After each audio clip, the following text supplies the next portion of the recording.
What's going on, everyone? Welcome back to the channel. It's your boy, Dead on Dave, and we are live coming at ya from Germany for your Smackdown review. Your Smackdown review. Look, I apologize I wasn't able to do it live right after Smackdown last night, but the reality is your boy's tired. I'm in Germany. I have to stay up all night to do it, and I had to decide whether to do the CWC live or SmackDown live, and I decided CWC. I thought it'd be a little bit more exciting, a lot more fun. Less people might be interested in it, but I'm certainly one of them. I can't wait for it, so I'm really excited about that. So that's what I decided to do. So I will be live tonight for the CWC. All right, so let's get right into SmackDown, though, because that's why you're here. SmackDown. It was a very, very, very solid show, man. I felt that they matched Raw blow for blow. I know a lot of people weren't as enamored with Raw as I was. I just felt it was a very, very solid show. I think SmackDown might have been even a little bit better at times. The wrestling was great throughout, but it has the advantage of only being 2 hours. It also had the advantage of having a major return as well, one that I called for the pay-per-view, and then I was talked out of because John Cena is, of course, filming a show again soon. All that being said, I was right, just 2 days late, because John Cena did indeed return. We started off the show with AJ Styles coming out celebrating his victory in an I told you so manner. AJ Styles is so good at what he does as a heel. Why didn't we ever see this in TNA? I'll never understand it. I don't know if he didn't have the skill set. You know, he didn't really seem to be this good of a heel until he went to New Japan. And honestly, I don't understand it. It's very confusing to me because this seems very natural to him. He seems to be a much more natural heel than he is a face. And I love what he does. Does he still stumble a little bit? Yes, he's a country bumpkin. What are you going to do? But still, at the end of the day, he delivers emotion. He's funny. I really do enjoy AJ Styles as a top guy heel. He does a fantastic job screaming at everybody, and he's got really good off-the-cuff stuff, as we saw with John Cena making his return to a huge ovation in Philadelphia, of all places where he has been booed out of the building historically, if you know your John Cena history. He comes out to a great ovation, says AJ has something that he wants back. AJ, of course, takes off the armband, said, I don't want it anyway. But John Cena, of course, was not talking about the armband. He was talking about that world title, and he makes reference, really for the first time, about chasing Ric Flair, about chasing 16 titles, and now John Cena is ready. There's a lot of underlying stuff to what John said, most of all being the fact that only John decides when he's title ready, you know, and I kind of like that. Because it's a little bit of a wink and a nod to everything that we already think we know about John Cena. So I kind of like that. I really loved what he did there. A lot of emotion out of him and AJ. It was really good stuff. Ambrose does not let it go too long as he comes out and inserts himself right into the feud, back into the feud, I should say, gets right in AJ Styles' face, starts bitching about the low blow. Cena calls him out, which was really surprising. Says, you hung this man by his jewels and you're going to complain about a low blow? And he calls him soft. He says Stone Cold was right for calling him out. All this stuff. It was great, man. I mean, John Cena lit his ass up and the crowd loved it. I think we're starting to see a little bit of a turn away for Dean Ambrose. It's possible that weak booking and I'd have to say weak performances out of Dean Ambrose for the past 5-6 months is starting to catch up to him. And it all started at WrestleMania, and I think it might be starting to catch up to him, and I didn't think that was possible. However, all that being said, Dean fired right back, calling him a part-timer and all of that great stuff, and it seems like there is a serious feud a-brewing between these guys. And as I did predict and then retract the prediction, we are going to get ourselves a triple threat match at the next pay-per-view, which is No Mercy, between these guys to crown, for the WWE Championship. And I think that's really good. I'm enjoying it. I like what they were able to bring out. I found it very interesting that John seemed to be the most over of the three. Didn't think that was possible anymore, but John Cena has won people back over. And the reality is, if you do it in Philadelphia, you're doing it everywhere, because Philly is a hard crowd, and they usually don't forget. And the fact is, John's had a hard time in Philadelphia historically. So to see him do that there is quite amazing. I found Ambrose very intriguing in this opening segment. I like what he's doing. I think it's very well done. I think that he's more interesting when he's chasing and he's fired up like this, and he's unpredictable, as we would see later on. That's the Dean Ambrose people love. I don't like when he panders too much, which I feel he has done as of late. He did not do that tonight, and last night I should say, and I like that. So AJ, Dean, Cena should be fan-friggin-tastic. Shane McMahon, who did a lot of the GMing work tonight, which I have a theory on, and I'm going to do a separate video about very soon.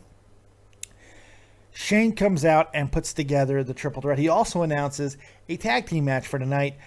Ambrose and Cena versus AJ and a partner of his choosing, if he can find one. If not, Daniel Bryan will find one for him. And that would come into play in fantastic fashion. All right, after that, we did get our first match of the night. The Hype Bros versus the Usos. And now the Usos changed up their wardrobe completely. So the black was just maybe a little bit of a red herring, because they seem to be going for fashion. They look great. The white with the red tonight I thought looked fantastic. They're not doing all the weird wacky paint stuff anymore, which I think is smart.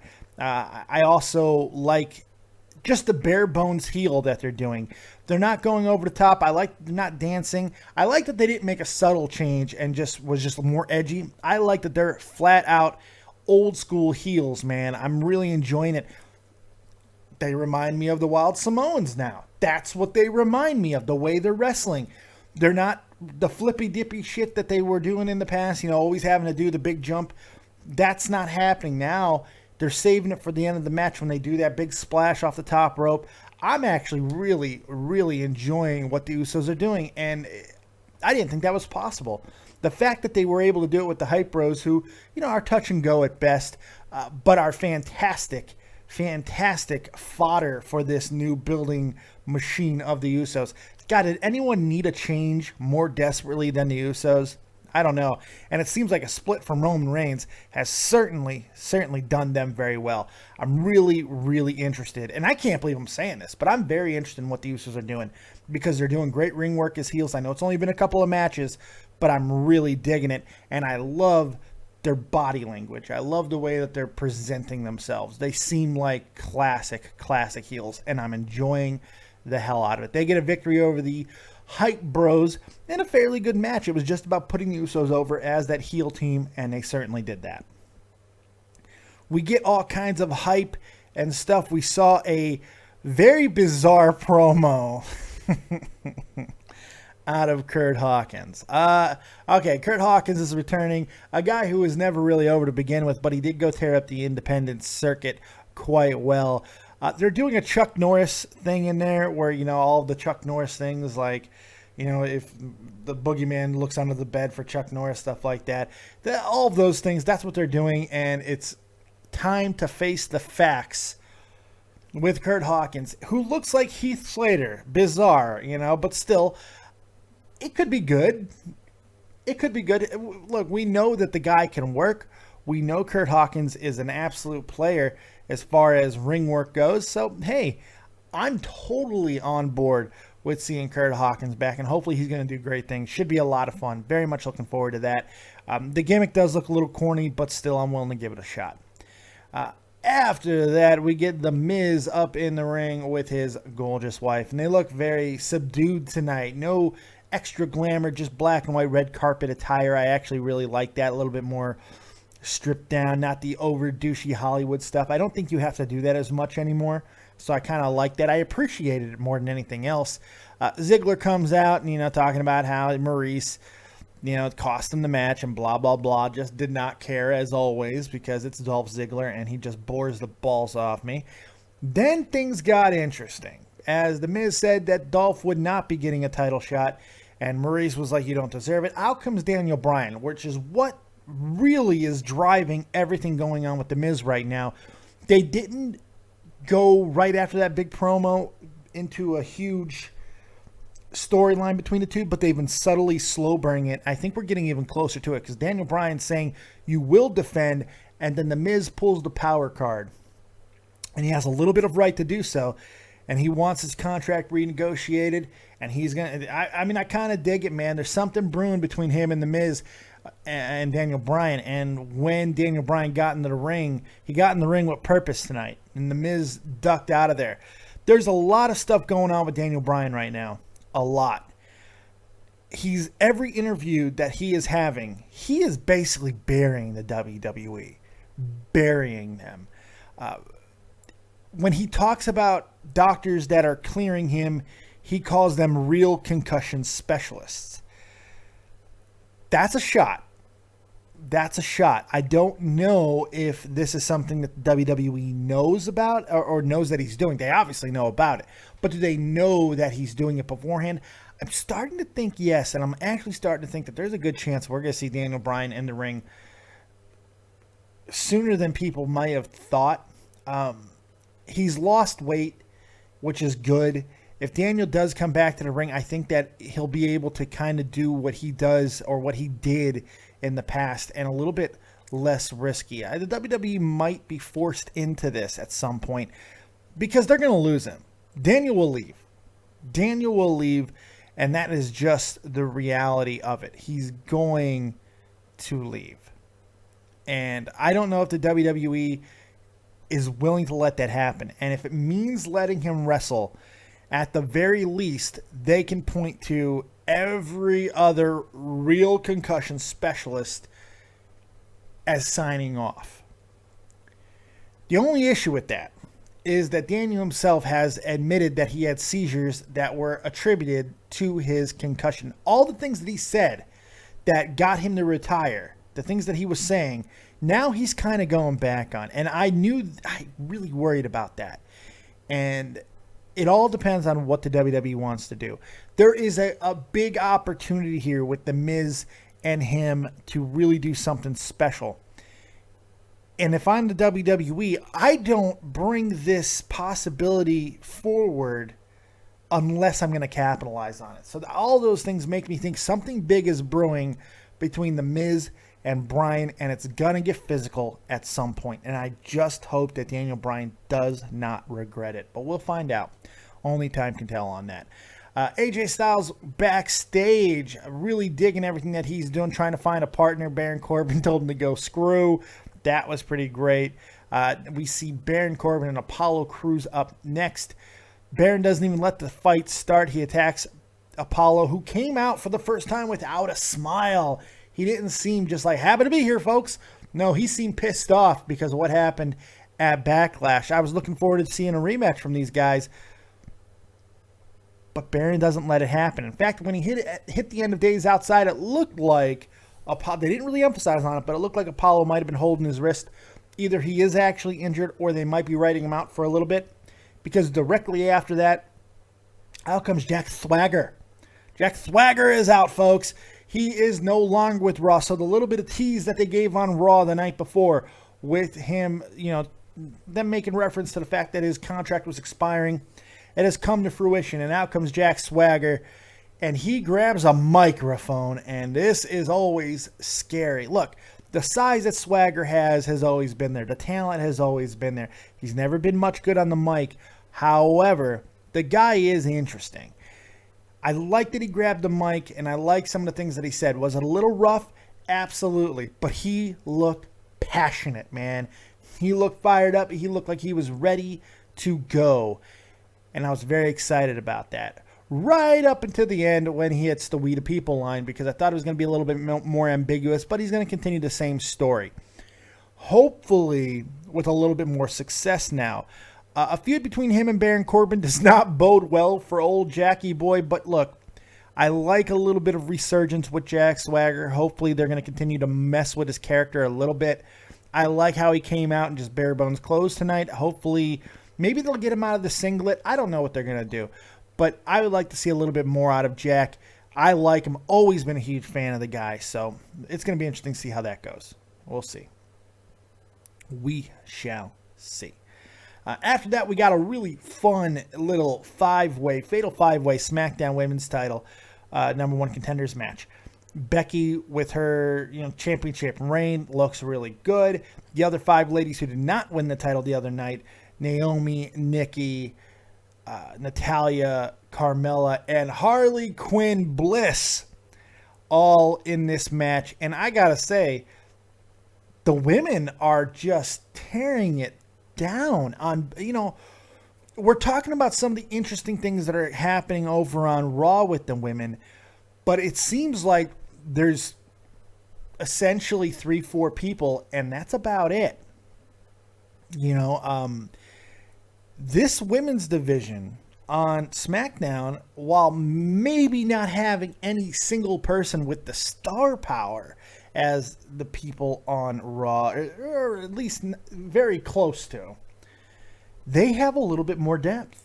SmackDown actually has more depth in one department, and that is in the women's division. It's incredible. These women, for 2 consecutive matches and multi-person matches, which are not easy to make look good, have put out great performances.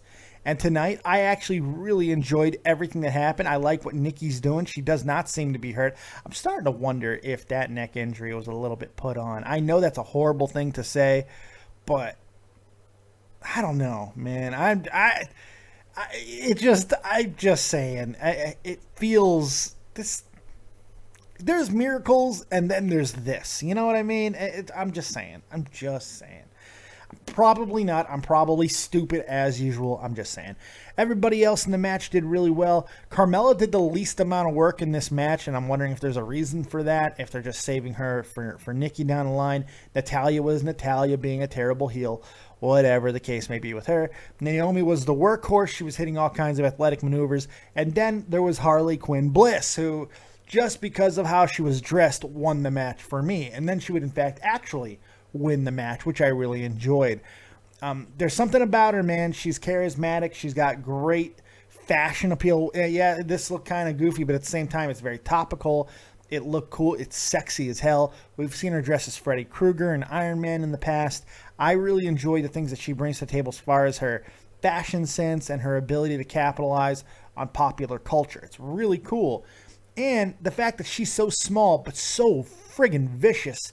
I just love Alexa Bliss, and I'm glad that she's the new number one contender because it allows some of these other women to go out and have other feuds and continue to develop this division. It's really, really turning into a nice, flushed out, full division that's only going to get stronger when some of these other women come back. Eva Marie and some of the others. I'm really kind of digging it. I am. I have to admit that. I am. Call me a dick. I don't know. I'm enjoying it. AJ in the back approaches the Demon Kane, and Kane just laughs at him because that's what Kane does. Whatever, who cares? Finally, the moment of the night we were all waiting for. Heath Slater, baby, came out, and he signs his SmackDown contract. Starts naming off his children, just having a good old time. Rhino was there as well, which is always great. It did not take long for them to get challenged by the Ascension, who has new war paint on. Look, you know what? I didn't realize it until tonight because I just have not been paying attention to the Ascension. But maybe one of the reasons why they did not bring the club into the WWE for as long as they waited to do so is because they essentially built their own with the Ascension. And they're both basically the exact same tag team. There's a lot of similarities, especially in how they work. And the key defining thing between the two of them is neither one of them seems to be able to get over completely. Hopefully the Ascension is going to continue to build. They had a nice little match with Rhino and Slater. The Ascension do great tandem offense. I love what they do tandem-wise, but they need to do something to get people to care. I don't know if it's just they need to be booked to win more often, but something's there. I like the Ascension. I loved them in NXT, and I'd like to see them continue to develop. I think they need a third member. I think they need a woman to help get them over, or a manager. I would have loved to have seen Paul Ellering be their manager instead of the Authors of Pain, and I think at some point there is a possibility of that happening. Yes, I know. And one of the reasons why the Ascension didn't work was the obvious comparison to the Road Warriors. So the last thing you want to do is put the manager of the Road Warriors together with them. But you know what? Manager is a great manager, and Paul Ellering knows how to get talent over, and I think he can do that with the Ascension. But I don't know. Slater and Rhino do win the match and retain their titles, which is lovely. I love that the SmackDown little descriptive plaque said Heath Slater has 7 kids, and in parentheses, that he knows of. That's fantastic. I love that. We get past all of that good stuff, and AJ is in the back still looking for a partner. Daniel Bryan approaches him and says, hey, it's okay, I got you. It's James Ellsworth. Yes, no chin James. Holy God. There's a lot of talk on chins right now in YouTube and in wrestling apparently, and James Ellsworth will be the tag team partner of AJ Styles, which the crowd seemed to friggin' love. This is the kid who got absolutely squashed by Braun Strowman. It was great. AJ looked disgusted by it. Randy Orton comes out to the ring because apparently Randy Orton needed to come out to the ring. Couldn't really tell you if it was good, bad, or indifferent, but we got it. He comes out, he's talking about Bray, you had to mess with me. Bray comes on the big screen. We're not done. He basically cut a very similar promo to what he did to Roman Reigns. He didn't say, never you or anything like that, but it was, this is going, no bullets are going to end this, whatever, I'm just tired of the same old. And then to even cap the same old even further, Eric Rowan, once again, who seemed to be finally gone from Bray Wyatt, attacks Randy Orton. And I'm just like, come the frig on. Let's just stop this. Can we just stop? Please. Bray's going to need a full-on reset, dude. This is not good. I don't like it. Randy hits the RKO out of nowhere. He looks like he's about ready to come back. He was pulled off the pay-per-view, but then wrestled weirdly. Everyone thought it was concussions. I don't think that's the case. I just think it was the stitches. The stitches didn't set as well as they would have liked, the staples, I should say. So it is what it is there. This, of course, leads us to the main event. AJ Styles and his partner, James Ellsworth. Oh, no. Oh, no, James Ellsworth, no. Oh, God. Oh, no. James Ellsworth gets destroyed by The Miz. Pretty good stuff, man. The Miz getting right into the camera, screaming at Daniel Bryan, I'm the main event. I like that, man. Like I said, there's something building here, and I'm really enjoying what they're doing. So it's good stuff there. Before we get to the main event, I want to give a quick shout out to everybody who's here live. Chris Cressa, Leaping Lizard, Link 215, Sleeping Angels, Twitching Snakes Gamers. We got all kinds of people. Gerald Herbert. Thank you guys for joining me. I know it's very, very early in the United States, but if you are over here in Europe like me, then it's in the middle of the day. So thanks for joining me. I do appreciate it. For everybody who's not watching or live, that's completely fine. I love you too. Anyway, let's jump back into it. The main event, John Cena and Dean Ambrose. Look, they only left about 8 minutes for this match, and they only used 5 of those 8 minutes. Not a whole hell of a lot happened. It was a decent match for what it was, for how long as it was. It wasn't long. They did do quite a bit. Everybody seemed to get some offense in. And then ultimately, you see Miz eat the pin from John Cena, which is exactly what was supposed to happen. And then the big shocker of the night, because I've said in the past when Dean Ambrose has attacked people that it was not a heel turn. This might have been a heel turn. And it's mainly because of the reaction. Dean Ambrose has gotten away with hitting people with moves out of nowhere, other faces, because the crowd still loved him. But hitting John Cena, if this was not their intent to get that reaction, it had to be a little bit of a surprise to hear how heavily Dean was booed after hitting Cena with the dirty deeds. I liked it, man. I thought it was very interesting. I thought it was a nice little dynamic. I'm hoping it was planned. Dean still seemed to be just being Dean and unpredictable, so I doubt that we're going to see full-on evil Ambrose, but still, pretty cool stuff, man. I really am enjoying the storytelling that they're doing. And most importantly, the wrestling on SmackDown really was good tonight. And I'm getting less and less perturbed by their angles, which is something that I've hated since the start of the SmackDown split. But it seems like they're doing it less, or they're reserving it just a little bit better. I don't know.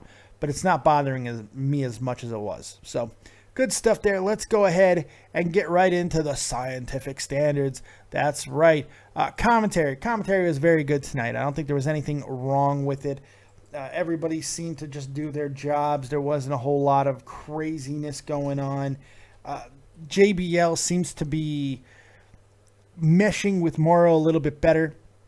And I think David Otunga he's improving. He's improving. Look, is he great? No. But he's improving. So, as far as commentary, we're going to go ahead and give it a solid 7.5 tonight for commentary. I thought it was very good. Production, loved their set, just like I love the Monday Night Raw set. Thought it was very good. Looks legit. Looks just awesome. And in fact, aside from the big fist, this is my favorite set for SmackDown that they've ever had, just like it is with Raw. So I am enjoying that. The angles still bug me a little bit, so I'm always going to have issues. But other than that, there was no other production problems. They seem to be catching up to Monday Night Raw in that, which seemed to take them a long time to do. So, again, I'm going to go ahead and give it another 7.5 in production. In fact, I can probably give it a little bit higher. And you know what? I'm going to go ahead and give it a little bit higher because I thought it was actually really good tonight. So we're going to bump that up to an 8. I think it was actually pretty solid. Very, very solid. After that, we got promos and vignettes. It shined tonight in SmackDown, and just like it did on Raw, I actually feel because there was less of it on SmackDown, it was better. All the promos worked. Even the Randy Orton, Bray Wyatt one that, it was the same. It still was effective in a lot of ways because those guys need something to do, and it did continue their feud, which is nice. All the other promos were very solid, well worked. The opening was one of the better opens for SmackDown we've seen in a long time, so I'm going to give the promos and vignettes a really, really strong 8.5. I mean, really, really strong 8.5. Almost a 9. I almost want to give it a 9 because I thought they were that good. In fact, we are going to bump it to a 9. That's the second in fact. Let's bump that to a 9 for promos and vignettes because I forgot about the Kurt Hawkins thing. And when he did his clock joke and he had his head between his legs, that worked for me. I like that. And then finally, wrestling. 2 really, really big standout good matches. And in a 2-hour show, that's kind of all you need. The big number 1 contenders match for the women's title was superb, as was the main event. The tag team match with the Usos was effective. Very strong work there. Maybe a little short, and maybe that might be the one knock on all the matches tonight, but nothing was bad. And even stuff with Baron Corbin, what he was able to do was very solid. So I really enjoyed the wrestling tonight. I felt it was effective. I think that they did a very good job of furthering storyline. So I'm going to give the wrestling an 8.5. I think it was just very good when you just talk about the wrestling as far as effectiveness. Maybe not the highlight reel matches that you'd like to see, but still really, really good stuff. So 8.5 there, which gives us a grand total of 33. We divide that by 4 because that's how our averages work. And it gives us a stunningly high 8.25. I might cut that down a little bit to just a straight up 8, but I feel it was very, very good. I think it was a little bit better than Raw was. Raw, I think, got a 7.75 stars. I think it was a little bit better than Raw, so I'm going to give just for the fact that John Cena gets cheered the way he is right now in Philadelphia, that's enough for me. The ending was very solid, so I actually enjoyed it. I actually really enjoyed it. Very good stuff. I hope you guys enjoyed it. We're not going to take calls today. I got a lot of stuff I got to get done. So we're just going to get up out of here, man. I do appreciate everybody being here. I hope you guys enjoyed it. I could have just done a recorded thing, but I decided to go live just because I didn't do it last night, and I really feel bad about that. But we will be live for CWC. 9 p.m. Eastern Standard Time is when the show starts. So that means I'll be live 2 hours after that. 11 p.m. Eastern Standard Time, I will be live. God, I just thought about how crappy that's going to be. Nobody's going to be here for that because everyone's going to be asleep because school started and stuff, and most of my viewers are kids. So hopefully you will be here. I'll be here for the CWC Grand Finale. The live finale should be a lot of fun, and we will do a live review directly afterwards. So there you go. Thank you guys very much for joining me right here on Dead on Day Productions. Hopefully you're checking out everything within the community. Tommy C over at Shopping the Point, Jeff the Huff Huffman over at Grand Slam 87. You got Real Talk, the Metaphor Messiah. You can find him on RealTalkLegacy.com, RealTalkTruth.com. You got Jay Davis on YouTube. I mean, he's everywhere. You can find, just type in Real Talk. You will find him. I promise you. If you search for the truth, you will find it. Yes, you will. Make sure you're checking out everybody, man. I really do appreciate you guys being here. Thank you for supporting the channel. We're over 3,000. We're on our way to further heights.